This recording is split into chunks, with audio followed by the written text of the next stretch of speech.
ചേട്ടൻ നാട്ടിൽ വരുമ്പോഴൊക്കെ ഈ ചേച്ചി വരാറുണ്ട്.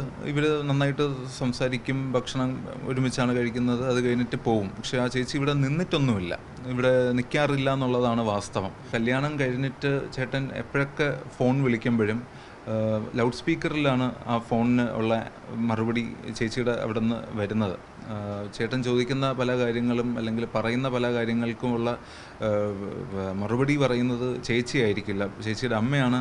പലപ്പോഴും നല്ല മിക്കപ്പോഴും അഭിപ്രായം പറയുകയും ചേട്ടൻ കല്യാണം കഴിഞ്ഞതിന് ശേഷം അയർലൻഡിൽ ചേച്ചിയെ കൊണ്ടുപോകാൻ ശ്രമിച്ചപ്പോഴൊക്കെയും ആൻറ്റി ഈവൻ ഇങ്ങനെയും പറഞ്ഞിട്ടുണ്ട്, വേറൊരാളെ വേണമെങ്കിൽ കല്യാണം കഴിച്ച് വേണമെങ്കിൽ നീ കൊണ്ടുപോയിക്കോ, പക്ഷേ മോളെ ചേച്ചിയെ എന്തായാലും അങ്ങനെ വിടാൻ ഉദ്ദേശിക്കുന്നില്ല എന്നുള്ളൊരു രീതിയിലൊക്കെ ഉള്ള സംസാരങ്ങൾ പലപ്പോഴും ഉണ്ടായിട്ടുണ്ട്. അപ്പം ഓവറായിട്ടുള്ളൊരു പൊസസീവ്നെസ്സാണ് ഇതിൻ്റെ ഒരു മെയിൻ ഇഷ്യൂ ആയിട്ട് നമുക്ക് പലപ്പോഴും തോന്നിയിട്ടുള്ളത്. ഇങ്ങനെയാണെങ്കിൽ നമ്മൾ മുന്നോട്ട് പോകാൻ നമുക്ക് പറ്റുമോ എന്ന് ചോദിച്ചാൽ, അങ്ങനെ പറ്റിയില്ലെങ്കിൽ ഞാൻ സൂയിസൈഡ് ചെയ്യുന്നൊക്കെ ഉള്ളത് അന്നേ എപ്പോഴും പറഞ്ഞ് ത്രട്ടൻ ചെയ്യുമായിരുന്നു.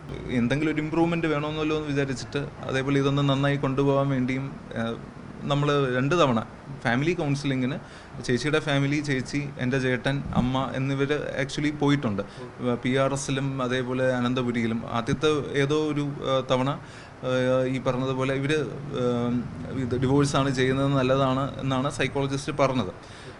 അത് കഴിഞ്ഞിട്ട് പിന്നെ കുറച്ച് നാൾ കഴിഞ്ഞിട്ട് പിന്നെയും ഒന്നും കൂടെ ട്രൈ ചെയ്ത് നോക്കാം, ഇതിലെന്താണ് പ്രശ്നം എന്നുള്ളത് നോക്കാമെന്ന് പറഞ്ഞ് നമ്മൾ പിന്നെയും ഒരു എഫേർട്ട് എടുത്ത് നമ്മൾ അടുത്തൊരു കൗൺസിലിംഗ് സെഷനും പോയിട്ടുണ്ട്.